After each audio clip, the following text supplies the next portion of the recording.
LG신앙 고백서 제23항 하나님 앞에서의 우리의 의. 자, 우리 한 목소리로 같이 한번 쭉 읽어볼까요? 천천히. 시작. 우리는 다윗과 바울이 가르친 것처럼 예수 그리스도로 인하여 우리의 죄가 용서받은 그 사실에 우리의 복이 있으며 하나님 앞에서의 우리의 의가 바로 거기에 있다고 믿습니다.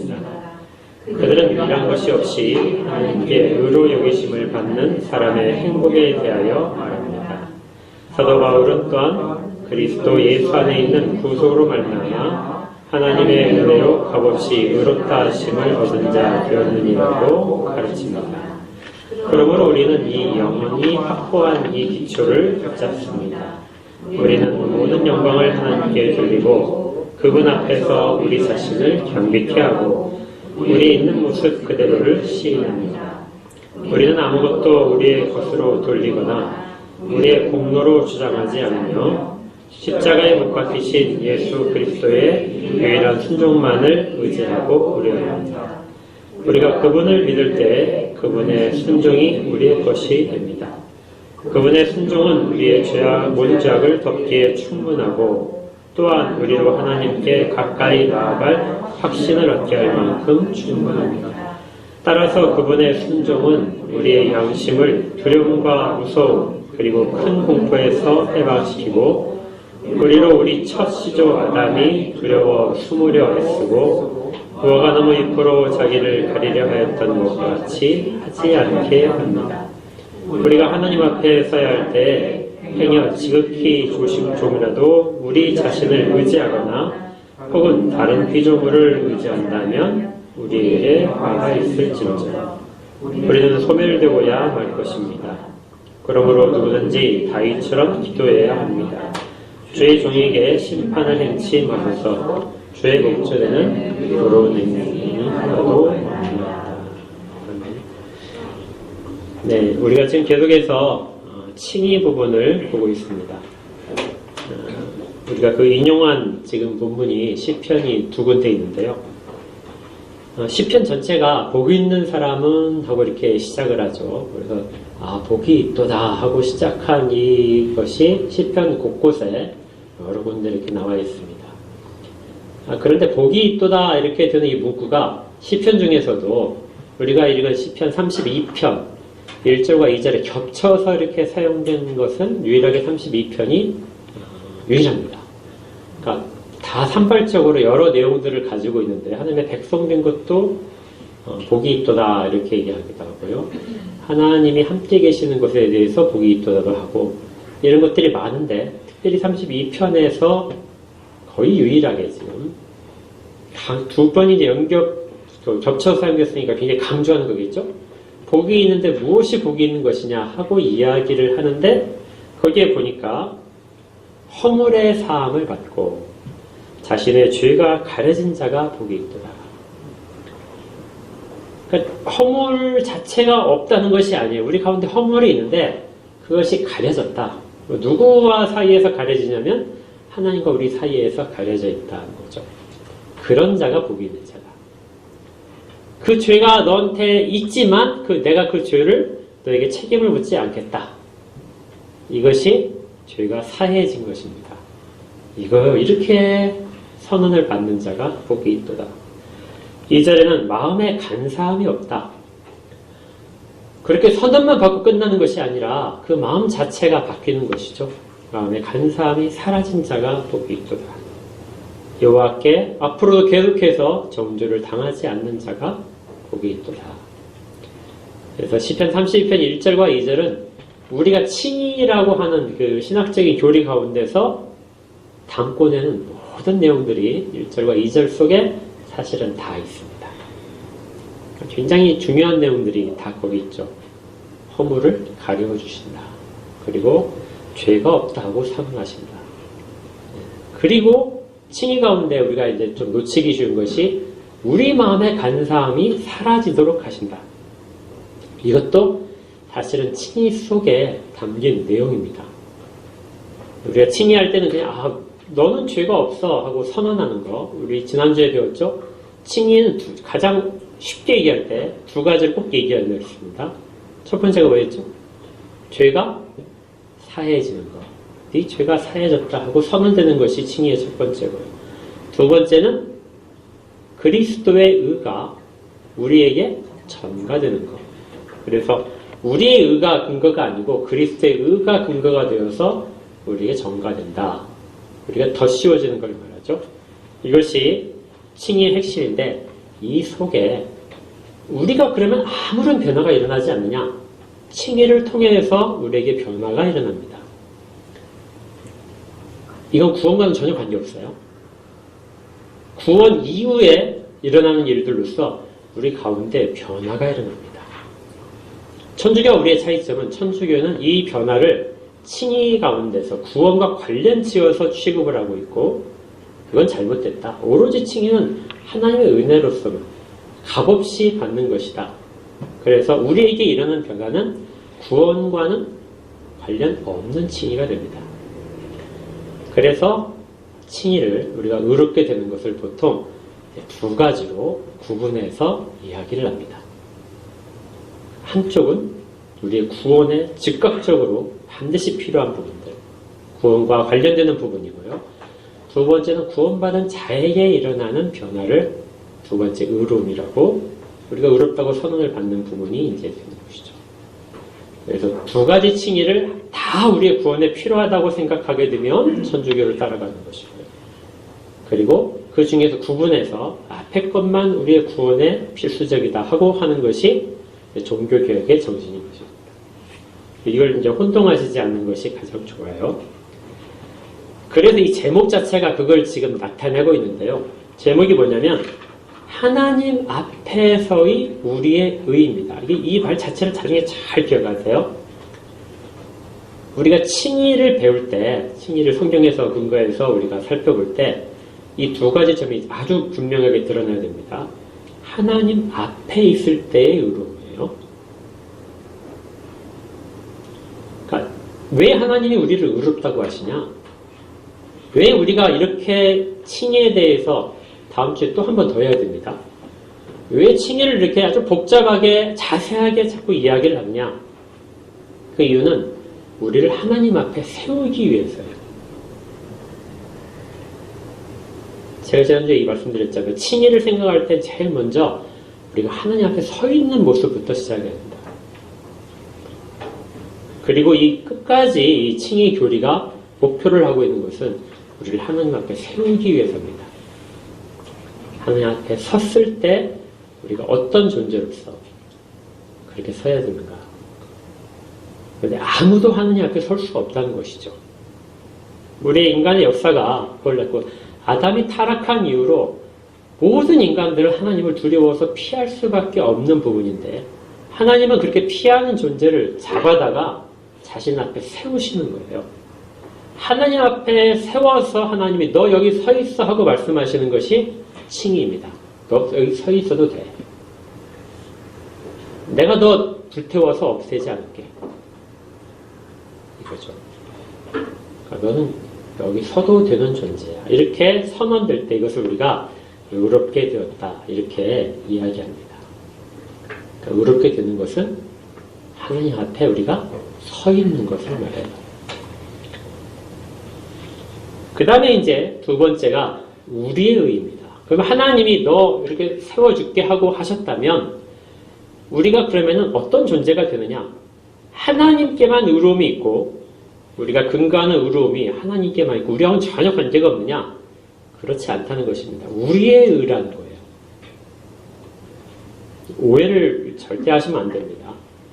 우리가 어떤 행동을 통해서 쌓아오는 그런 실력들, 공로, 지식 이런 것들이 의로움이 아니고요.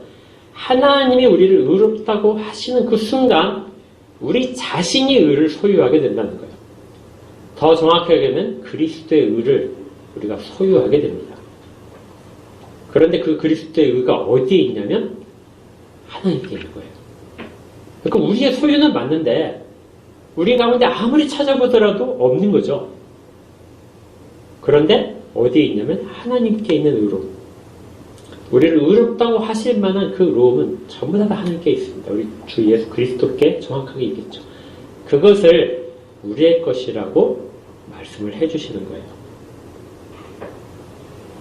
그래서 우리는 형식적으로 의로운 존재가 되었습니다.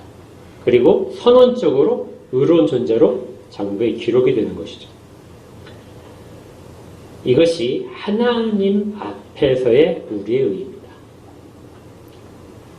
자, 여기서 이제 우리가 칭의 교리를 이제 좀 다시 한번 이제 살펴볼 필요가 있는 것이, 칭의다 그러면 우리가 아무런 관계를 하지 않고 선언되는 것이니까 온전히 하나님께서 주도적으로 하시고 우리는 아무 참여도 없이 이루어지는 것이라고 보는데요. 그런데 하나님은 그 칭의를 우리를 대상으로 하시는 거예요. 우리를 떠나서 칭의가 있는 것이 아니라 우리를 대상으로 해서 너 의로운 존재야 하고 선언을 하시는 겁니다. 사람을 앞에 두고요. 그래서 칭의 교리는 우리를 위한 교리입니다. 하나님을 위한 교리가 아니고요. 우리를 위한 교리예요. 교리를 여러분들 배우실 때 특히 칭의는 이게 아주 중요합니다. 나를 위하여. 우리라는 것보다 칭의 자체는 그냥 나를 위하여. 개인적으로 하나님이 나를 위하여 이것을 하셨다고 하는 겁니다. 그래서 종교의 초창기부터 이 내용을 아주 강조했어요. 그리스도께서 모든 일하심은 이 땅 가운데 일하시고 지금도 하나님 우편에서 우리를 위하여 중보하고 계시는 그 사역들을 이어가시는데 그것들이 다 무엇을 위하냐? 그것을 나를 위하여 하시는 것. 그것을 꼭 붙잡으라는 겁니다. 그래서 믿음은 나를 위하여 하신 것이라는 거에 그 감정이, 그 지식들이 반드시 동반되어야 되고 더 강화되어야 됩니다. 이거 없이 나는 그냥 믿습니다. 하나님께서 성경에 말씀하실 거 다 믿습니다. 예수께서 2000년 전에 태어나시고 그리고 또 십자가에서 달려 죽으시고 또 부활하셔서 하늘에 계신 거 다 믿습니다. 이걸 뭐라고 하냐면은 역사적 믿음이라고 그래요. 그러니까 사실로는 다 받아들여요. 그렇지만 뭐가 빠져 있습니까? 나가 빠져 있는 거죠. 그 일들이 나를 위하여 하신다. 지금도 나를 위하여 하신다.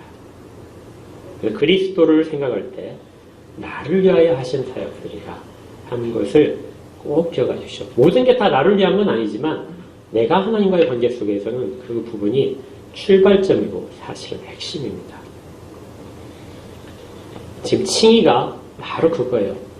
하나님 자신을 만족시키는 것은 그리스도가 하신 것으로 끝났어요. 하나님께서 우리 인간에게 진노하신 모든 것들은 그리스도가 그 모든 진노를 달래시기 위해서 모든 세상의 죄를 지시고 그리고 십자가에 달려 자기를 희생하심으로써 하나님을 만족시켰다는 말이죠. 그걸로 하나님 만족되셨습니다. 그리고 나서 그 모든 것들을 누구에게요? 바로 나에게 쏟아주시는 거예요. 이것이 칭의이고 그렇게 됐다는 사실을 믿는 것이 참된 믿음입니다. 자, 다시 한번 여기까지 정리해 볼게요. 참된 믿음은 역사적인 믿음에 그치는 것은 참된 믿음이 아니에요. 그걸로는 어떤 사람도 구원받을 수 없습니다. 어떤 사람도 칭의가 일어나지 않아요. 그 내용이 그리스도께서 하신 일들이 나를 위하여 하셨고 그리고 하나님이 지금 그리스도를 통하여 내게 그것들을 내 의라고 인정해 주시는 것. 그것이 바로 칭의라는 것이죠. 여러분들은 하나님 앞에서 의롭다고 선언되시고 그렇게 지금 있는 것입니다. 거기 밑에 보게 되면 그러므로 우리는 영원히 확고한 이 기초를 붙잡습니다.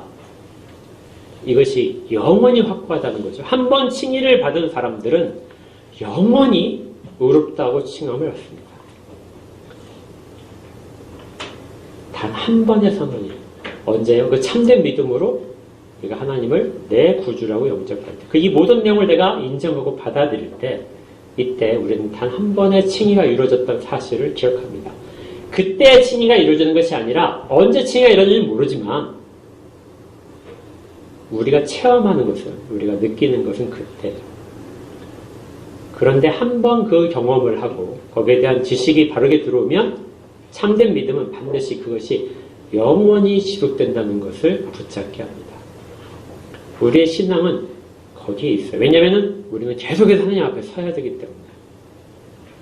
하나님 앞에 서지 않고 신앙이라는 것은 말할 수 없습니다. 계속해서 하나님 앞에 서 있는 신앙이고 하나님과 동행하는 시간이죠. 신앙이에요. 그래서 칭의에 대한 자신감이 없는 사람들은 어떤 것도 하나님 앞에서 하나님과의 관계를 할 수가 없습니다. 그리고 칭의의 결과 아들됨이 되죠.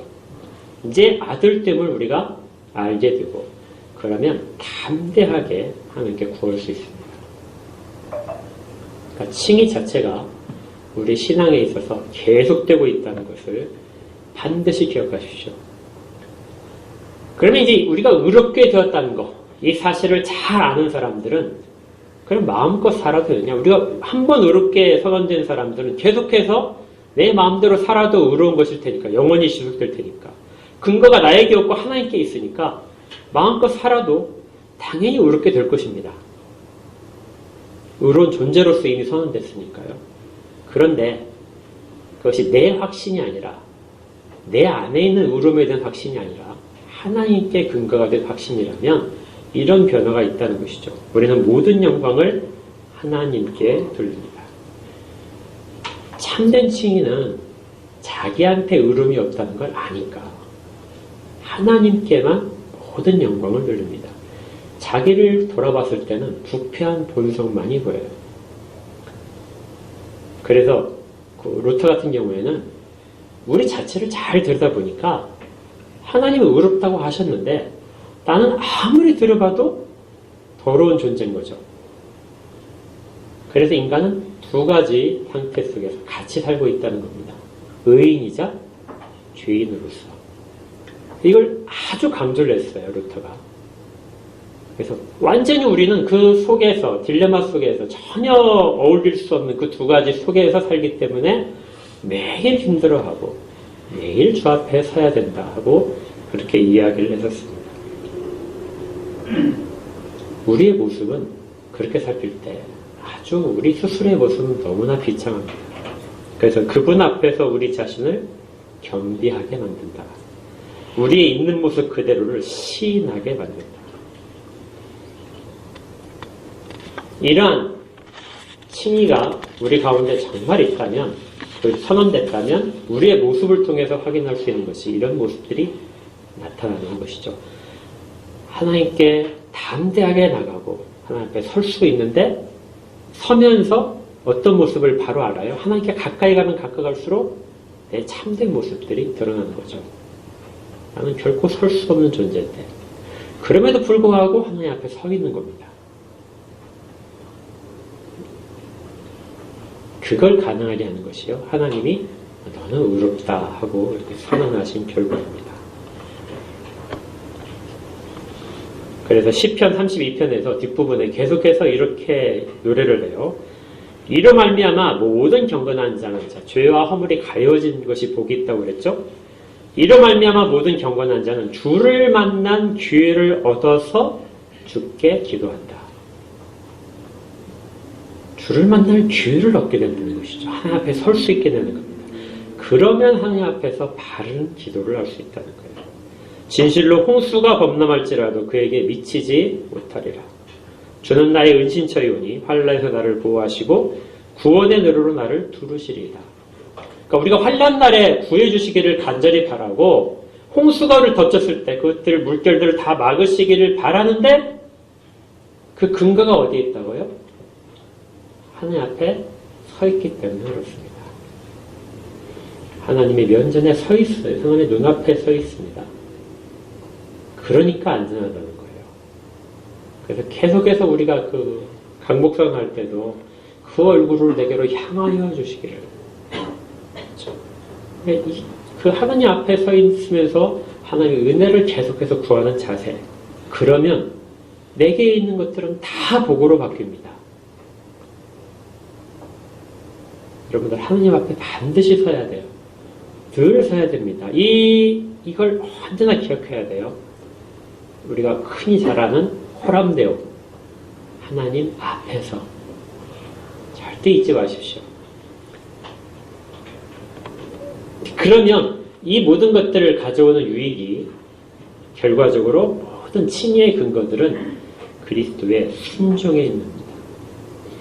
그래서 계속해서 거기 그 신앙고백서를 보게 되면 우리는 아무것도 우리의 것으로 돌리거나 우리의 공로로 주장하지 않으며 십자가에 못 박히신 예수 그리스도의 유일한 순종만을 의지하고 우려합니다. 우리가 그분을 믿을 때 그분의 순종이 우리의 것이 됩니다. 그리스도께서 하나님 앞에서 완전히 순종하신 그것이 누구의 것이 된다고요? 우리의 것이 된다는 것이죠. 그 모든 것을 우리의 것으로 수여하십니다. 그분의 순종은 우리의 모든 죄악을 덮기에 충분하고 또한 우리로 하나님께 가까이 나아갈 확신을 얻게 하면 충분합니다. 그분의 순종은 우리의 양심을 두려움과 무서움 그리고 큰 공포에서 해방시키고 우리로 우리 첫 시조 아담이 두려워 숨으려 애쓰고 무화과나무 잎으로 자기를 가리려 했던 것 같이 하지 않게 합니다. 이것이 우리가 구원 얻는 칭의, 하나님이 일방적으로 하시는 칭의입니다. 두 번째 칭의가 있다고 그랬죠. 칭의 가운데. 칭의는 그럼 우리에게 아무런 결과를 만들어내지 않느냐? 말씀드리기 담대함이 솟구치지만 그리고 하나님 앞에 서게 만들지만 우리의 존재 자체도 변하게 됩니다. 그리고 하나님이 원하시는 일들을 하고 싶어 해져요. 그걸 이제 무엇이라고 하냐면 사람 앞에서의 칭의입니다. 그러니까 여기 뭐 있었죠? 제목이 23항은 하나님 앞에서의 우리의 의입니다. 이것이 우리를 구원시키는 거예요. 우리 구원에 반드시 필요한 칭의입니다. 그렇지만 그 칭의받은 자가 세상에 살면서 의로운 일을 했다고 호칭을 받게 돼요. 이건 구원과 전혀 관련 없지만 하나님이 명하신 것입니다. 그것이 바로 우리가 얘기하는 두 번째 칭의, 다음 주에 이제 살펴볼 사랑 앞에서의 행동입니다. 그러니까 우리는 사랑 앞에서 칭의를 받은 자로서 의로운 행위를 하라는 요청을 받아요. 요청이란 명령이죠.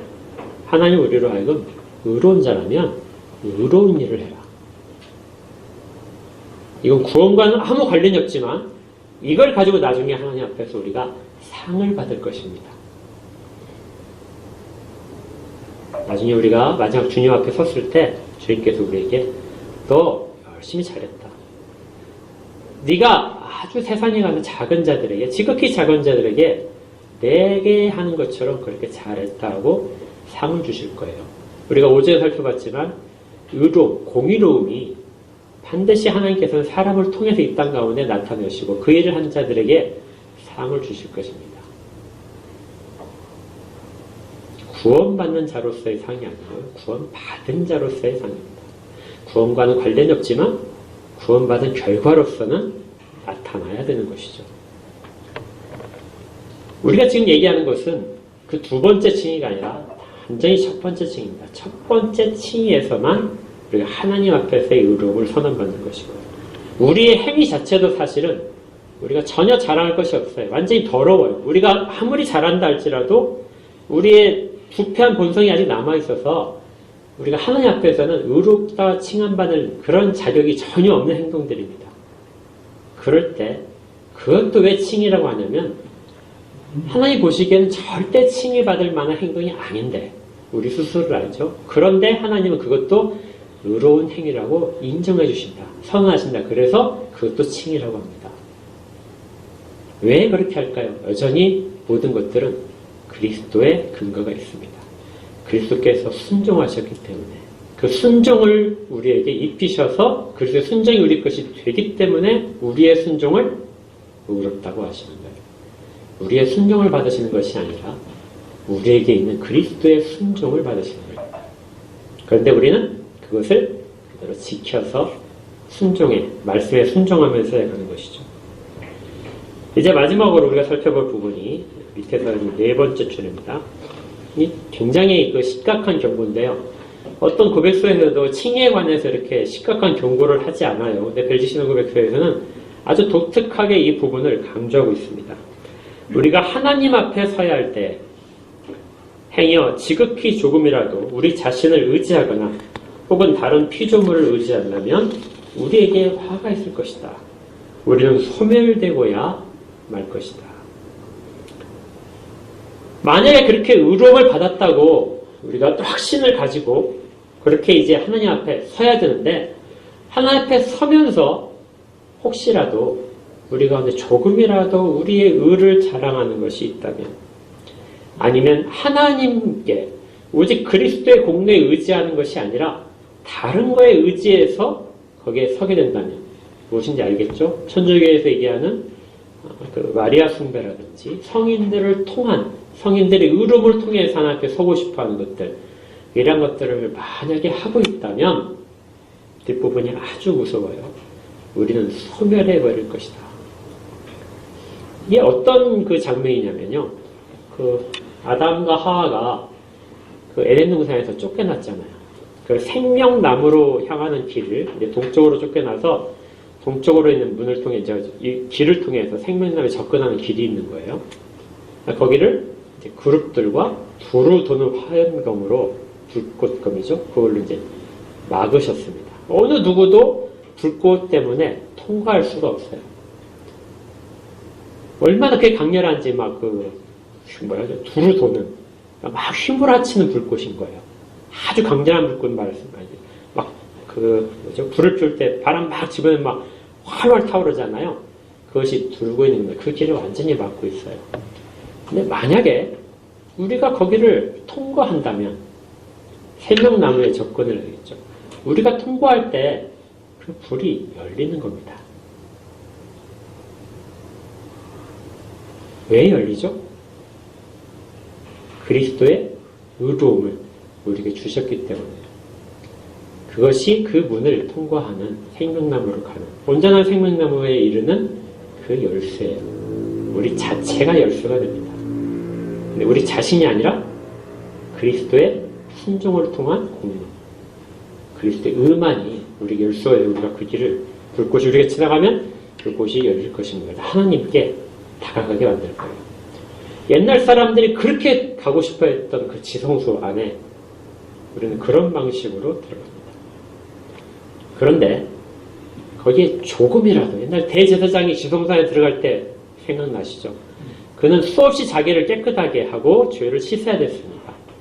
그리고 나서 정결하게 됐을 때야 비로소 들어갈 수 있었어요.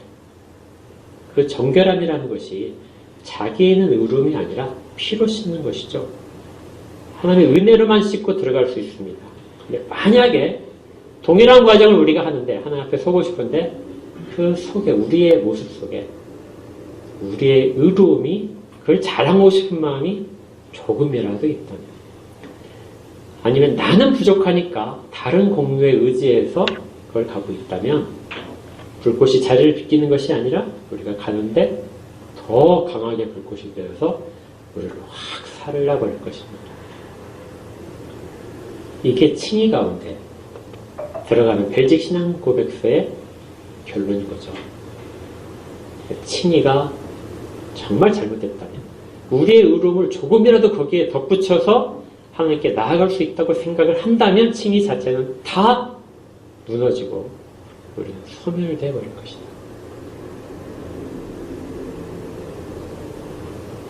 우리가 정말 가져야 될 것은 그리스도의 의로움뿐입니다. 하나님께만 영광을 돌리고, 내가 어떤 하나님의 말씀에 의해서 순종을 해서 그것들로 하나님의 영광을 돌린다 할지라도 하나님 앞에 서기에는 여전히 부족한 존재다. 그렇지만 하나님 앞에 이미 서 있는 존재, 그것이 우리의 모습인 거죠. 그래서 어느 누구도 이것을 아주 쉽게 생각하진 않았습니다. 500년 동안 수없이 강조를 해왔던 것인데요. 그래서 역시 부족합니다. 우리가 칭의에 대한 것들 잘 기억하십시오. 왜 우리가 지금 이 자리에서 있는지, 어떤 우리의 존재가 되어 있는지, 다음 주에는 그런 존재가 살아가는 모습을 조금 더 자세히 살펴볼 겁니다. 기도하겠습니다. 하나님, 그리스도의 의로움이 아니라면 정말 소멸해버릴, 생명으로는 한 걸음도 접근하지 못하고 하나님 앞에서는 한순간도 서 있을 수 없는 저희들의 모습을 다시 한번 보게 됩니다. 그러면서 어느덧 저희들이 알지 못하는 사이 하나님 앞에 서 있는 저희들을 보게도 됩니다. 이 두 가지의 모습을 저희들 가운데 허용하셨어. 하나님께서 정말 부끄러운 모습보다는 하나님 우리를 의롭게 하셨다는 것을 더 굳게 붙잡는 저희가 되게 하시고 그 일이 바탕이 되어서 우리가 의로운 자답게 하나님의 영광을 위하여 살 수 있도록 그렇게 도와주시옵소서. 모든 자들 가운데 은혜를 더하시옵소서. 예수님 이름으로 기도합니다. 아멘. 223장 같이 읽어볼까요?